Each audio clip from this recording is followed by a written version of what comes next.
taking all in the importance of investment when a veteran comes out to help them transition. And for example, you having the support of your parents was what made the deal for you to continue in your undergraduate education. I know that you guys are here to serve the veterans. When they come in, what is the normal concerns they have when they come into this office and they're seeking for help? I mean, I would say they usually find us because they need some type of assistance getting their benefits activated, getting their tuition, figure out how to get these benefits certified. And everything at the VA directs them to the school, campus veterans office. So this is where they, show up at our doorstep. And we do have a very robust and big work study program, which is something that they can participate in if they're using their benefits. So once they come, they get more information, they get certified, they get connected with our different staff members that, work with different issues. And they find out that they can participate and do work study, and we have events, and we try to reach out to them. We do a lot of outreach. We email, we post through our office Canvas page about our services, but that doesn't usually bring them in. It'll bring a couple here and there to attend our events, but for the most part, we see them with questions like, I'd like to enroll, I've been, I'm being discharged, what steps do I need to take? Is my application process different than the traditional student?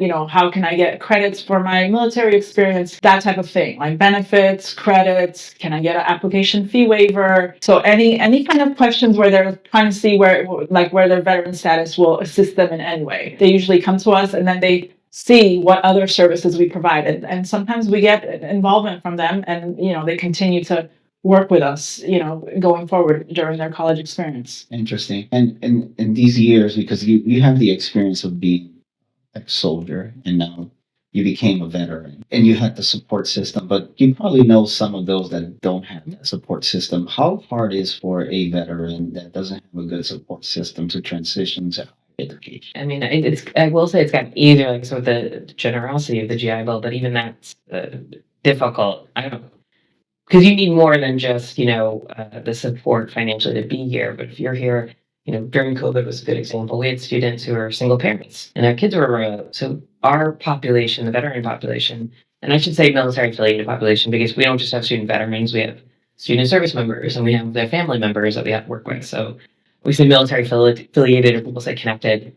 But this particular person, I'm thinking single parent, veteran, and when COVID happens, our population dropped more than the traditional college age population. And it's because of having all those additional responsibilities outside of the institution, outside of home. And I think that is, what's challenging if you don't have that support structure, because she was trying to finish her degree, but kids are home also doing commuting or classes online because the school's being closed. Once again, with work, right? Having to, I can't go this semester because I don't have enough money. I'll work another semester, and then come back. It's like the breaking of not consistently, it's persistence that matters, not necessarily retention for the population. So maybe they're going to take a semester off. Maybe they're deployed. So for our current students, especially for a few years in a row, we had a lot of them getting activated before COVID because of natural disasters, right? I think 2 in a row, and then just natural deployments. So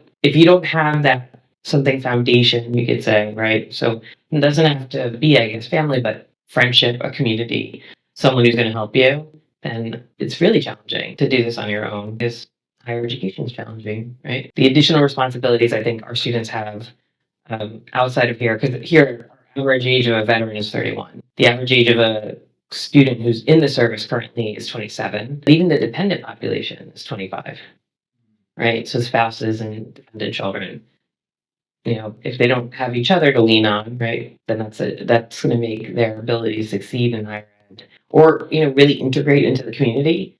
Because again, if we talk about working full and part-time while you're here, or like you can't take advantage of any of the extracurricular activities that are really important in higher education. Like we often talk about like career, like internships. How are you taking an underpaid internship, right, at a company when you're supporting yourself or a family, and then when you do graduate, you're disadvantaged to the traditional 22-year-old who could do that because their parents probably helping them. I like what you're saying because also in the military, if you were married, you were considered having housing. So there was like there was a budget that Yeah. considered your status. Hopefully, in the future they can emulate something like that because, like you're saying, we have to consider, the toll and the priority that a family is for us, especially when you have they depend on you, and that you go out there and you come with the necessary resources, not only for your own well-being and education, but you're also trying to raise a child that needs to be educated as well. So it's equally challenging. I don't know if our own well-being and education, but you're also trying to raise a child that needs to be educated as well. It's equally challenging. I don't think that it was so much of a change. We've always had a reading problem. There's always been a reading problem, right? COVID did not unveil this great big reading problem. COVID unveiled the access and accessibility, right? That woke us up. But we've always had a problem in this country with reading, going back to anti-literacy laws. So I just want to preface what I'm about to say with the fact that our brains were not wired to read. We had to teach it, right? It does this great thing. It rewires itself, right, to form pathways for reading to develop.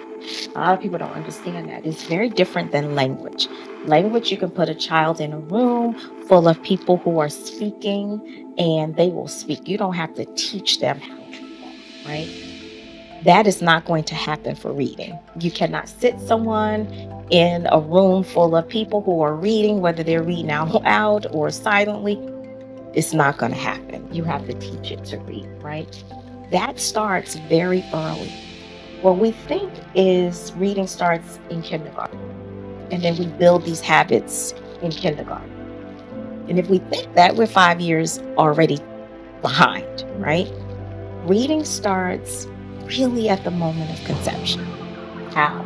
Well, all of the stuff that mom eats, all of the environmental pressures and stress impacts the developing brain. Reading is all about the brain. The brain is the main character, right? And so if we understand that, then we have a point of reference. And so how do we build stamina, right? Because in order to learn to read and read well, you have to build stamina.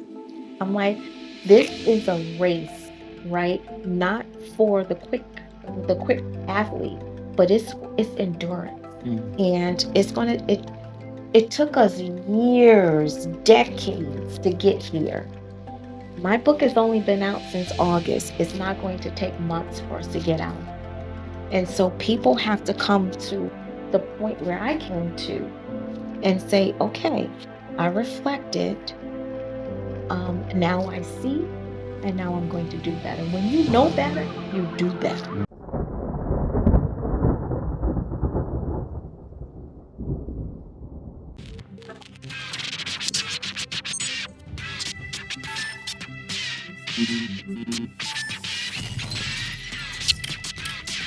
It's time to create.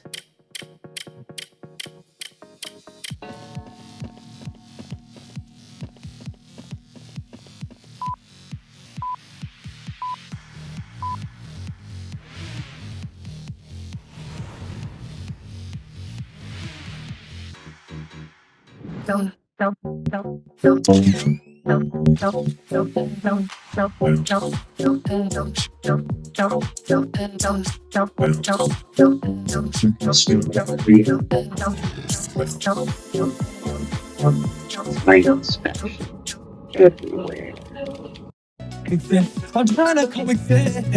Exist. Yeah, I'm trying to coexist. Exist. I'm trying to coexist.